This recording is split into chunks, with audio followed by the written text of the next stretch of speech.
Denis vai falar sobre SEO também. Eu acho que a gente está conseguindo concatenar em várias palestras que têm o mesmo sentido. Obrigado. Eu que agradeço pelo convite. Então, a Aline deu várias deixas aí, né, para a minha palestra, que eu acho muito bom. Ela disse uma coisa que chamou bastante atenção. Ela disse assim, quase todo mundo quer estar entre as 3 primeiras posições do Google, né? Eu vou tentar, nesses 20 minutos, dar alguns pequenos insights para vocês de como que isso é feito, tá? Para vocês me conhecerem um pouquinho melhor, eu sou o Denis Andrade, eu uso o WordPress desde 2006. Se eu não me engano, em 2006 era uma versão chamada Oelia, não lembro como é que chamava essa versão, acho que era 2.2. Foi meu primeiro contato com WordPress e isso ali, para mim, foi uma chave que virou na minha vida, porque depois disso veio o SEO, e o SEO é o que eu faço até hoje, é minha paixão aí. Embora eu trabalhe também com outras áreas de marketing digital, como links patrocinados, em redes sociais e tudo, mas o SEO é o que mora no meu coração aí. Desde 2010 eu sou professor da Pong School, que é uma escola nasceu como uma escola de e-commerce, mas hoje é uma escola de marketing digital, acho que é uma das escolas de marketing mais conceituadas do Brasil. Há 5 anos atrás eu fundei a Machado, que é uma agência de marketing digital. Nasceu como uma agência de SEO, mas hoje ela é uma agência de search marketing. A gente trabalha com outras fontes de tráfego também. Produz muito conteúdo a ver com marketing digital. Uma página na internet tem diversas informações ali. Tem o nome do site, o título, conteúdo na barra de navegação, conteúdo na sidebar, conteúdo no footer, tem o conteúdo principal, tem um monte de informação lá dentro. Será que o Google entende o que cada conteúdo daquilo ali é? Para a gente é muito fácil a gente chegar lá, ver um texto em destaque, com uma fonte geralmente maior, em cima do conteúdo, a gente sabe que lá é o título, intuitivo para a gente. Mas para a máquina talvez não seja, né? O Google é um robô e ele precisa que o site seja bem desenvolvido para que ele entenda que aquilo é o título de fato. Então existe um monte de técnicas para isso. Esse é o pilar técnico.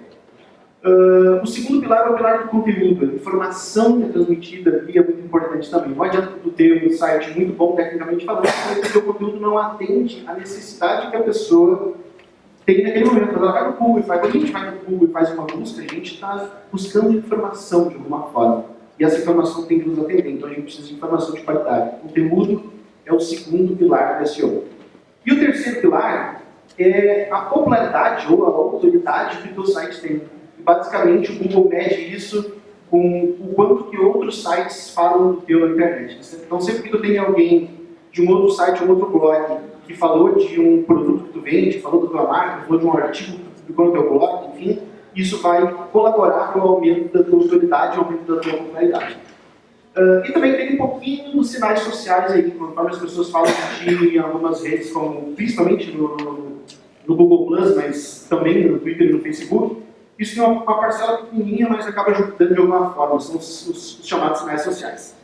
Pois bem, esses 3 pilares aí, conteúdo, técnico e popularidade.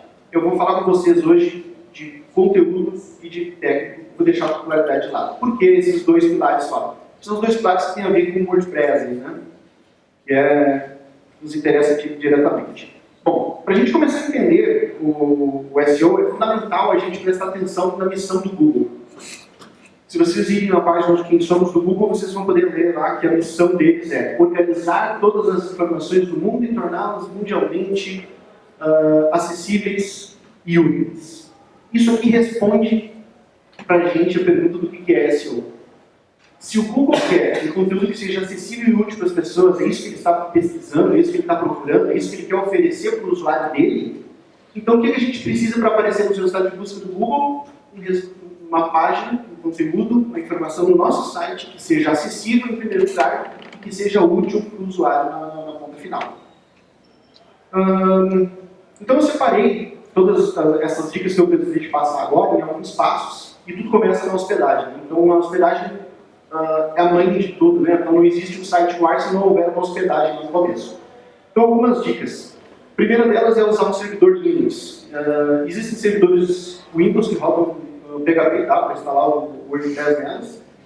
É uma alternativa, não gosto muito, eu prefiro os servidores em Linux mesmo, mas tem uma alternativa ainda pior, que é aquele servidor híbrido, que ele roda no servidor Windows e aí depende de um webconfig lá para fazer a coisa funcionar. E aí a gente enfrenta o primeiro problema que a gente vai ver depois na configuração, que é a gente não consegue fazer URLs amigáveis de uma forma muito boa, né? Tem que colocar um index no começo lá, manhar. Então, prefiram sempre servidores Linux. Qualidade de entrega também é muito importante, porque sempre que o Google se ele chegar na tua página e a página estiver retornando o erro 404, corre o risco da tua página ser desindexada. Ele pode achar que aquela página não existe mais e suprimir essa página dos resultados que ele tem. E outra coisa, o Google, como a gente viu antes, ele quer um conteúdo que seja útil para as pessoas. E se ele começa a notar que o teu site aparece muito offline quando ele tenta rastrear, então é arriscado para ele mostrar o teu site para o usuário dele, porque corre o risco da pessoa, quando clicar no resultado, no teu site ele estar fora do ar. Então isso influencia muito no resultado.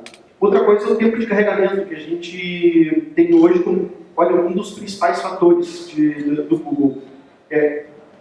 O tempo que a página vai levar para carregar. Então, se tu tem um servidor muito lento, um servidor que não responde rápido, isso vai te prejudicar nas buscas também. A gente vai ter uma palestra para falar só disso, mas o site seguro, né, o protocolo HTTPS lá, passou a ser um critério para o Google também, principalmente para sites que exijam algum tipo de informação. Então, por exemplo, um login, ele já vai, o Google Chrome hoje em dia já mostra lá que o site não é seguro quando tu tem um sistema de login, por exemplo, sem HTTPS. Optar pela compartilhada, mas sempre que possível, prefiro estar hospedado sozinhos aí. Próximo passo, depois que você já decidiu o teu servidor, decidiu a tua hospedagem, é a instalação do WordPress de fato. Então, eu não vou dar detalhes da instalação, quero só chamar a atenção para algumas coisas que interferem no SEO. O primeiro delas é o domínio. Então, o domínio do teu site, ele quer dizer muito para o Google. Então, se tu tem um domínio, sei lá, .in, por exemplo, que é uma coisa que muita gente gosta de usar, um domínio, teve um tempo que existia um domínio gratuito aí, .co.cc. O Google olha com maus olhos para esse tipo de domínio, porque geralmente domínios muito baratos e domínios que são até gratuitos, às vezes eles são muito usados por spam. Então ele já tem um certo preconceito. Se tem um site que ele foi criado usando um domínio.co.cc, ele já parte do princípio que aquilo ali é um spam. E tu vai ter um trabalho muito grande de provar para ele que não é. Um site, quando tu vai registrar um domínio.com, por exemplo, tu vai lá, cria uma conta, registra um domínio e feito, tá? Ele é teu. Agora, quando tu vai registrar um domínio.com.br, tu já precisa ter um envolvimento maior, tu precisa colocar um documento teu, seja um CPF, seja um CNPJ. Então, o teu envolvimento com o domínio, ele passa a ser maior, e o Google também avalia isso. Então, se tu tem um site.com com um ruiz escondido, né, que é uma funcionalidade que dá para fazer, que a gente faz isso, de esconder as suas informações privadas no ruiz, o Google também já fica desconfiado disso. Por que esse cara está escondendo esse tipo de informação? Então, será que ele não é um spam? Então, sempre, quanto mais envolvimento vocês tiverem, quanto mais esse envolvimento for transparente, mais o Google vai confiar no teu site. Cuidado com o diretório da instalação, né? Eu vejo muita gente instalar o WordPress num, sei lá, /site. Daí fica denis.com.br/site. E aí o resto do site. Fica sempre aquele domínio, aquele diretório ali, não fazendo muito sentido. Em alguns casos, né, você tem um site principal e aí você vai criar um blog, e aí tem que instalar o WordPress dentro de um /blog, pode ser que faça sentido. Mas, caso contrário, sempre prefiro instalar ele na raiz da hospedagem. Instalar a versão mais recente, parece bobo isso que eu estou falando, mas é muito comum a gente ver sites com uma versão velha instalada, principalmente para quem usa aqueles instaladores automáticos das hospedagens, né? Vai lá usar o Fantástico, instala com um clique lá, mas nunca está atualizado com o tal do Fantástico, né? A versão que vem lá sempre é muito antiga. E uma vez instalado, também sempre mantém atualizado. O Google está muito preocupado, como eu tinha falado antes ali, na história do HTTPS, ele está muito preocupado com a segurança do usuário que está acessando o seu site também. Então, se tu mantém o WordPress desatualizado, está abrindo uma brecha de segurança aí que o Google não gosta também. Então, se tu não tem um comprometimento de manter o teu site atualizado, o Google não vai confiar em ti. Uma vez instalado, a gente precisa configurar as URLs amigáveis. Por padrão, o WordPress já traz essa opção aqui, personalizada, que são as URLs usando aqueles parâmetros com ID do post.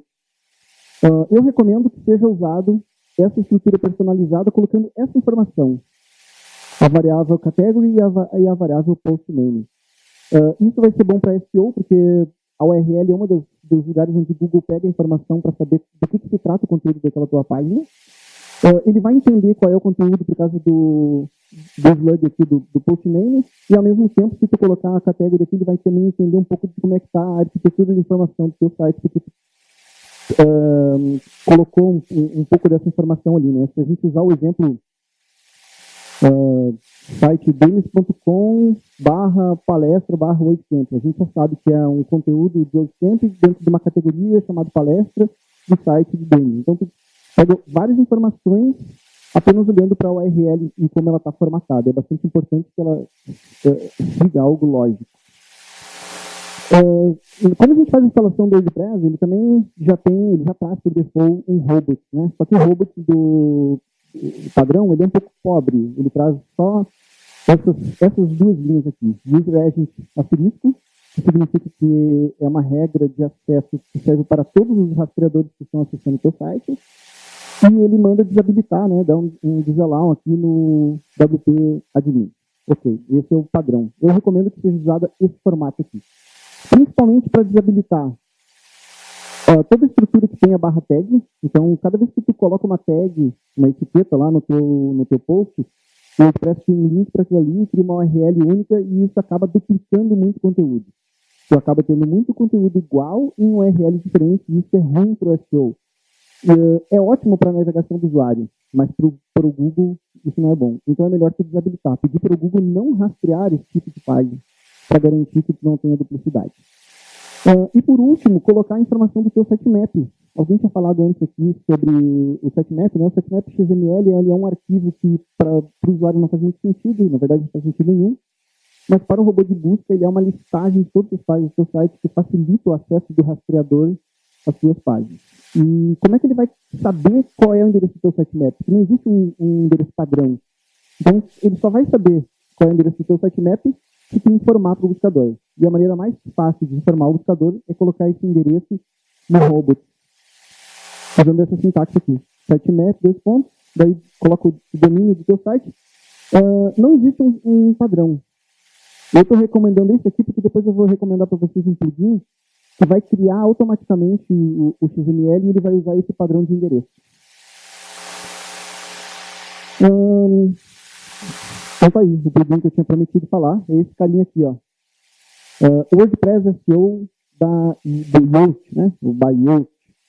Ele é o plugin mais completo de SEO que vocês vão encontrar. Existem outros plugins, mas esse aqui é disparado melhor, na minha opinião. Se alguém gostar do SEO Platinum aí... Alguém usa o plugin de SEO? Tá, de todo mundo que usa, alguém usa outro que não seja o Yoast?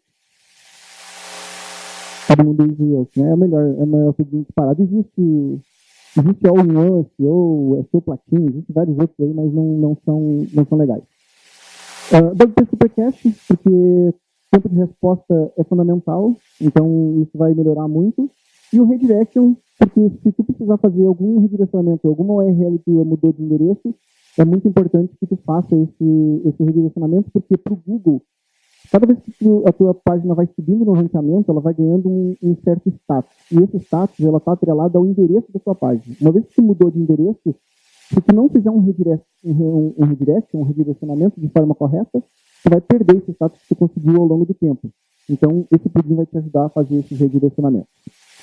Programação. Layout responsivo, então a gente precisa se preocupar com o mobile. O Google está mega ligado nessa história do mobile, a gente tem que se atentar a isso também. Código-fonte limpo, evitem ao máximo conteúdo desnecessário dentro do seu código-fonte, inclusive os comentários. Então, se comentou alguma coisa é porque ele não está servindo para ti naquele momento. Se ele não está servindo, suprime esse código, não deixa esse tipo de informação lá dentro, porque gera tráfego para o teu servidor e gera tráfego para o teu usuário também, e tráfego desnecessário. Tipo de carregamento, eu já falei, vou falar mais uma vez ainda sobre ele, e quanto menos JS, melhor. O Google diz que sabe interpretar JS, mas ele dizer que sabe e ele realmente saber interpretar são duas coisas bem diferentes. Ele tem realmente uma dificuldade muito grande. Então, tudo que for muito importante de conteúdo, evitem usar JS. Algum checklist aqui na hora da programação. Tags de cabeçalho H1, só pode ter uma por página. Depois eu vou dar uma dica de cada tipo de página, o H1 tem que estar num lugar diferente. Nunca usem as hidden tags, né, as tags H alguma coisa, H2, H3 e tal, em elementos de navegação, como por exemplo no menu ou algum tipo de sidebar. As hidden tags elas têm que ser preservadas única e exclusivamente para o conteúdo da página. IDs, né, das tags, sempre usem algo que seja intuitivo. Então, quando for sei lá, cabeçalho, coloca header. Quando for rodapé, coloca footer. Para o Google conseguir pegar essas dicas dos IDs para saber de que parte do site que aquilo ali se trata. O Yoast, ele tem um gerador de breadcrumbs também, então tu pode usar ele porque ele já gera os breadcrumbs, não só o link certinho com a hierarquia das páginas, mas ele também coloca microinformações que vão ser úteis para o buscador. Colocar alt type em todas as imagens do layout, evitar textos em imagens, então se tu tem algum título importante, por exemplo, jamais use isso em imagem. Não use Flash e não use Ajax. O Flash não preciso nem falar, graças a Deus ninguém usa mais esse negócio, mas o Ajax tem muita gente usando, né? O Ajax ainda tem muita gente que usa. O Ajax, o Google teve uma época que não rastreava nada de Ajax, ele passou a rastrear, e aí ele resolveu que ele não conseguia rastrear, daí ele parou, daí ele voltou a rastrear parcialmente, e agora ele parou de novo. Ou seja, nem o Google sabe se ele rastreia ou não Ajax, então não usem esse negócio. Na página inicial, a tag H1 tem que estar no nome do site e a tag H2 nos títulos dos posts.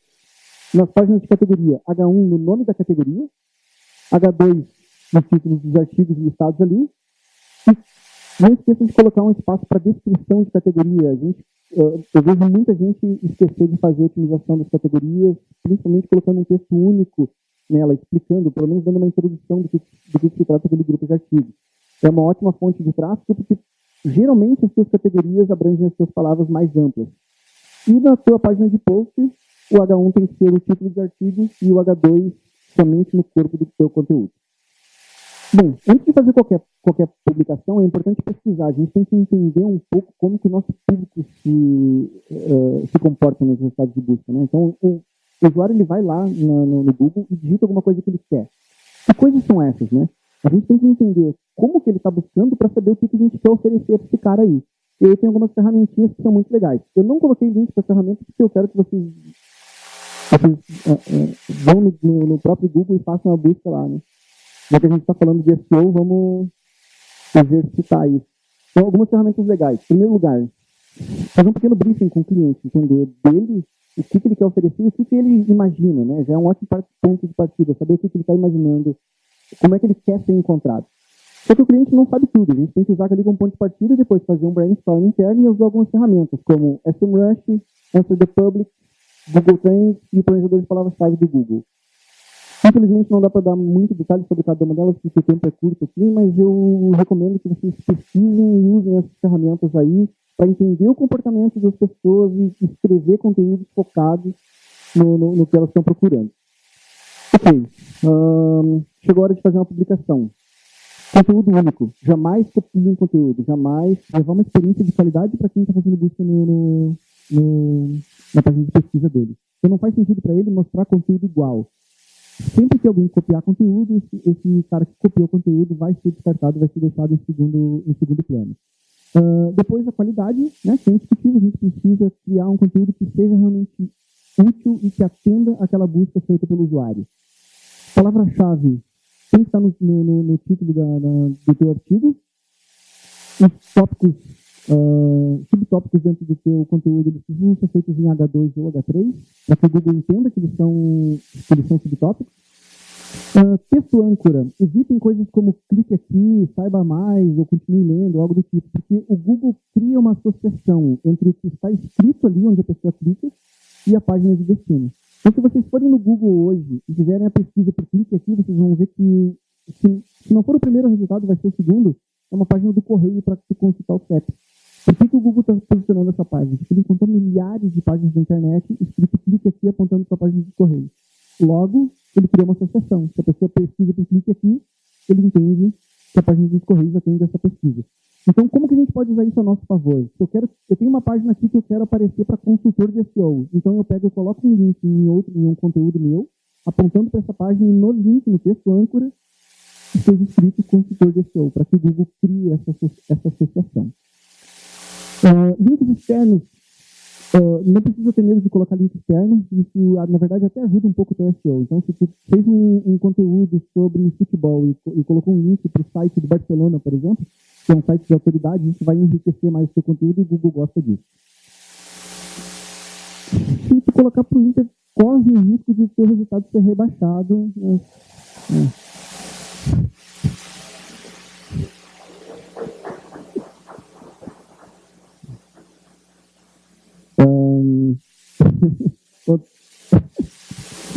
Vai aparecer no seguinte. Tu deixou picando.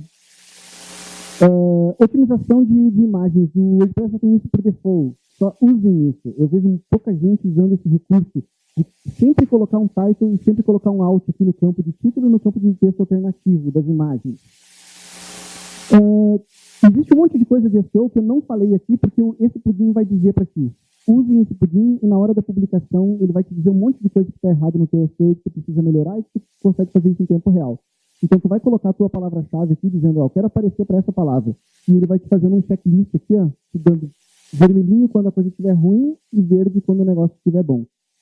E para finalizar, é muito importante dentro do SEO a gente acompanhar os resultados. Né? A gente tem que saber aquilo que está dando certo, aquilo que está dando errado. E eu tenho 3 ferramentas muito importantes para isso. A primeira delas é o Google Search Console. O Google Search Console ele te mostra 3 informações muito importantes a respeito das suas páginas, que é para qual palavra-chave ele está aparecendo, quantos cliques ela teve, quantas impressões, ou seja, quantas vezes ela apareceu nos resultados de busca e em que posição ela está. Isso aqui é muito importante. E ele também te mostra o histórico, então tu consegue saber se tu está subindo ou descendo de posição para determinada palavra-chave. Google Analytics é uma ferramenta que todo mundo deveria ter. Eu falo todo mundo deveria ter, porque infelizmente a gente vê muitos sites que não usam essa ferramenta ainda. É uma ferramenta fundamental para tu entender o comportamento do teu público, não só de SEO, mas todas as fontes de tráfego.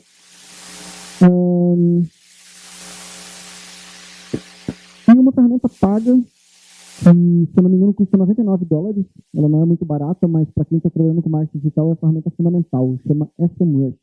O SEMrush ele te mostra dados importantes do teu site, mas ele também te mostra do teu concorrente. Se colocar o endereço do concorrente, eu coloquei aqui wordpress.org só para a gente ter uma ideia, ele me mostra tudo isso. A quantas palavras orgânicas esse site está aparecendo, quais são essas palavras, quantos backlinks, ou seja, quantas vezes ele foi mencionado na internet, mostra um monte de informação. É legal para tu monitorar e saber o desenvolvimento do teu negócio, mas também ver o que os concorrentes estão fazendo. É isso. Cara, eu extrapolei no tempo aqui, acho que eu passei um pouquinho, né?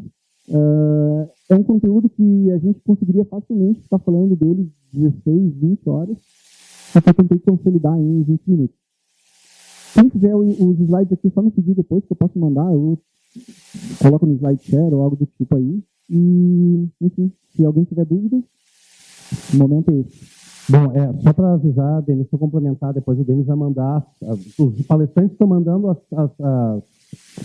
palestras para nós, né, as apresentações, e a gente vai deixar no site do evento, tá?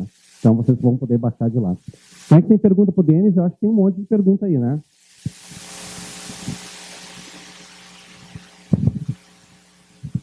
Opa, tudo bom? Eu queria que explicasse um pouquinho como é que funciona a taxa de rejeição dentro do Analytics, como é que essa métrica ela é interpretada e tudo mais. Essa pergunta é bastante polêmica, porque a taxa de rejeição ela também é um fator de ranqueamento para o Google e um fator de ranqueamento bastante importante, inclusive, para o Google. Só que o jeito que o Google Search, né, que é o Google Mecanismo de Busca, mede a taxa de rejeição, ele é diferente da maneira com que o Analytics mede a rejeição. O Analytics, ele precisa que existam... O Analytics, ele é um script em JavaScript, né? E quando tu acessa aquela página, esse script é executado e ele manda as informações para o servidor do Google Analytics. Então, para ele entender que tu navegou 2 ou 3 minutos numa página, ele precisa que tu tenha pelo menos 2 interações. Ou seja, uma entrada, para ele saber que hora tu entrou, e aí uma segunda visita tua numa outra página, por exemplo, para ele saber quanto tempo tu ficou naquela página anterior. Se tu entrou no site, 2 minutos depois tu acessa uma página de contato, por exemplo, ele sabe que tu ficou na página inicial por 2 minutos. Então ele precisa que essa coisa aconteça. Se tu entra numa página, num blog, acontece muito isso. Quem tem blog deve ter taxa de rejeição altíssima, porque é um comportamento mega normal. O cara entra no teu site, ele lê todo o conteúdo, ele adora o teu conteúdo, até compartilha no Facebook, mas ele sai dali, ele sai satisfeito, mas sai. O teu bounce rate no Analytics vai ficar 0. Então, é uma métrica que ela não pode ser levada 100% como uma verdade 100%, porque ele omite muito isso. Tem uma técnica um pouco avançada, eu recomendo para vocês instalarem 2 tags de Analytics, uma delas sem fazer isso, e na segunda tag, você pode usar um atributo no body da página chamado onBeforeLoad, e aí você coloca um evento de Analytics ali.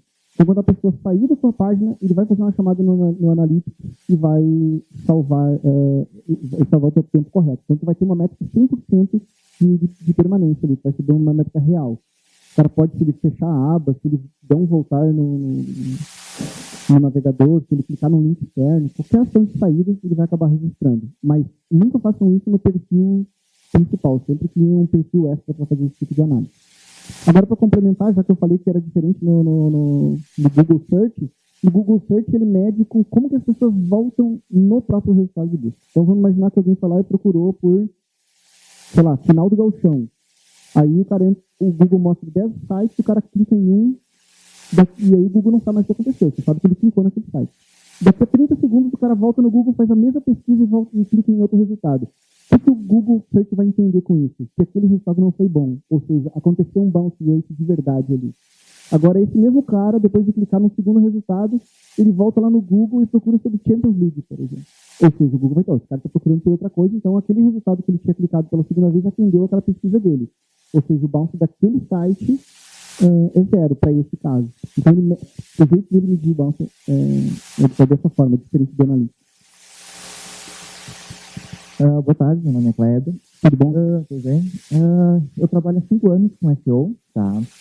A gente tem diversos clientes nas primeiras posições, assim como da nossa agência, e uma dúvida que eu tenho é que é o seguinte, eu vejo muitos concorrentes nossos que estão brigando pela posição, que estão na segunda, terceira e quarta posição, que eles não seguem nenhuma dessas regras corretas que a gente segue.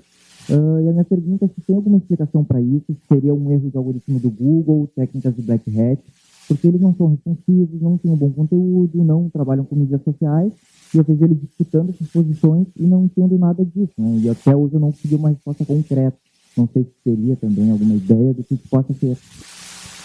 Não, na verdade, não é, o pago ele é pro AdWords, né? Daí no AdWords, sim, quem paga mais, basicamente isso, não é exatamente isso, mas é basicamente quem paga mais acaba aparecendo na frente. Tem todo um sistema de leilão lá, enfim.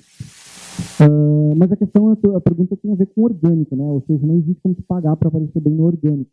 Então, cara, existe um monte de coisas obscuras aí, né, em SEO que acaba não ficando claro. Então, existem várias técnicas que vão contra as diretrizes de qualidade do Google, como, por exemplo, colocar texto escondido na página, para dar um exemplo bem básico de uma técnica contra as diretrizes. Isso é passível de punição, ou seja, o Google pode te punir por isso. E é muito comum ver sites, né, como teu depoimento aí, a gente vê sites que estão indo contra essas diretrizes mesmo que estão aparecendo bem. Então, alguma outra coisa esse site deve ter de bom. E muitas vezes essas outras coisas boas, elas são invisíveis para a gente, como, por exemplo, na história dos links. Então, não existe nenhuma ferramenta que mostra 100% dos links que um determinado site recebe. Pode ser que isso seja o fator decisivo para ele estar aparecendo bem lá. Essa sua discussão, essa sua dúvida, realmente é uma dúvida que todo mundo tem. Eu tenho ela muitas vezes também. A gente faz tudo certinho, o cliente está perfeitinho, tá, né? Mas não tem nada que possa estar errado em SEO. E aí o cara não consegue aparecer nem na primeira página. Acontece muito isso. E aí, quando isso acontece, a gente acaba entrando numa fase de fazer muito teste. Então, tentar entender. O que eu faço normalmente é pegar uma planilha, colocar todos os fatores que eu conheço de SEO nessa planilha e colocar os meus concorrentes ali e começar a comparar. O H1, como é que esse cara aqui está fazendo H1? Eu vejo que a regra é não coloque mais de H1 por página, sempre coloque no máximo 1. O cara que está aparecendo em primeiro está usando 2 H1. O cara que está em segundo também está usando 2. Eu estou usando 1 e estou na segunda página. Então, desculpa a palavra, mas foda-se a regra, vamos colocar 2 H1 aqui também. E aí eu ponho para ver o que acontece. Aí o SEO avançado, ele começa a ser assim, começa a quebrar regras em prol dos testes, né? Começar a testar. Vamos começar a deturpar aqui para ver se a gente consegue entender o que está acontecendo e subir de posição. Esses testes são um pouco arriscados, assim como pode subir, também pode cair de posição.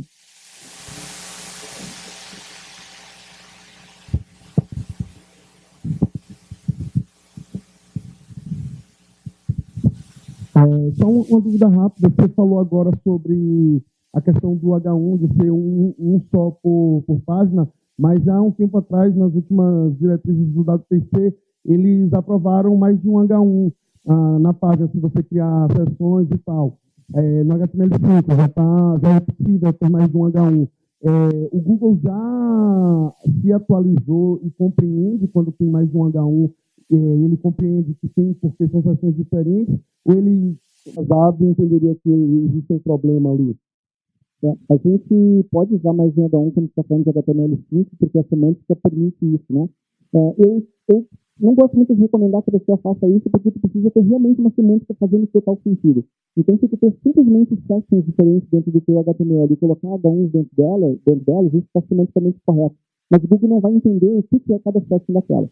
Então, a não ser que tu realmente faça um código bem semântico, que vai dizer o que é o header, o que é o main, o que é sidebar, se ele for realmente muito semântico o teu código, aí tu pode usar esse H1 dentro de cada section aí que não vai ter problema. Eu não gosto muito de recomendar isso, porque é muito difícil a gente ver um código que seja perfeitinho desse ponto de vista. Mas tem que fazer um código, pode usar sem problema, não vai ter nenhum tipo de punição por isso não. Oi? Sim.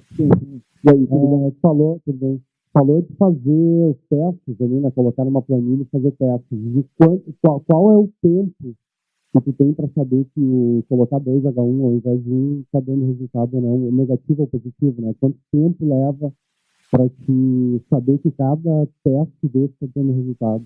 A Aline falou agora, em uma das últimas coisas que ela falou na palestra, que o SEO pode levar até 6 meses para dar resultado aí, né? E isso está diretamente ligado a esse tempo que as coisas demoram para acontecer. Então, tu não vai ter uma resposta imediata do teu teste. Muitas vezes tu vai colocar o teste lá e tu vai levar 1, 2 dias, uma semana, às vezes, até para ver se aconteceu o que a gente chama de Google Dance, né? Que é dele fazer as trocas de posições lá. E principalmente essa troca se estabilizar. Vai depender muito do mercado, do tipo de site e da necessidade que o Google entendeu de estar atualizando aquele resultado. A melhor maneira de tu entender como que o Google está vendo essa necessidade de atualização é que no resultado de busca, você vai ver do lado da URL tem uma flechinha para baixo. Quase ninguém presta atenção nesse negócio, mas tem do lado direito da URL uma flechinha virada para baixo. Se tu clicar naquela flechinha, ele vai abrir um menuzinho te dando basicamente 2 opções. Uma delas é para tu ver páginas similares, eu acho, não lembro agora de outro até, mas a outra dela é um link para a versão teste que o Google tem daquela página. E nessa versão teste tu vai ver a data que ele visitou essa página. Então, se tu for no G1, no Terra, por exemplo, tu vai ver que a data de teste é de 2 a 3 minutos atrás. Se tu for num site de fabricação de bota caseira lá, o teste pode ser de uma semana atrás. Então, você vai começar a entender a frequência que o Google rastreia e atualiza aquelas páginas, e já dá para tirar uma média de quanto tempo vai levar para atingir o resultado. Se você estiver trabalhando no portal Terra, por exemplo, o resultado vem em 5 minutos. Se você estiver vendendo bota campeira numa lojinha lá do interior, pode ser que demore quase um mês para ter o resultado.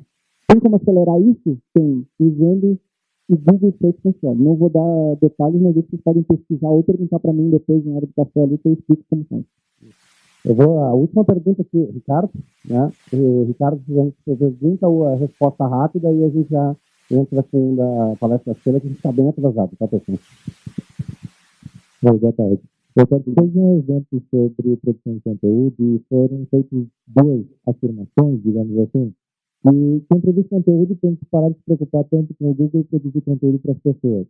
Correto, concordo. E daí outra coisa que foi dita é que o Google entende melhor o comportamento da pessoa na internet do que propriamente o conteúdo. Eu queria saber se você concorda com isso e se é realmente isso que está acontecendo atualmente. Concordo. A gente tem que fazer conteúdo para as pessoas e adaptar ela ao Google. É uma coisa diferente do que a gente fazia uns anos atrás, né? uns anos atrás, a gente fazia um conteúdo para o Google e adaptava para que as pessoas gostassem, né?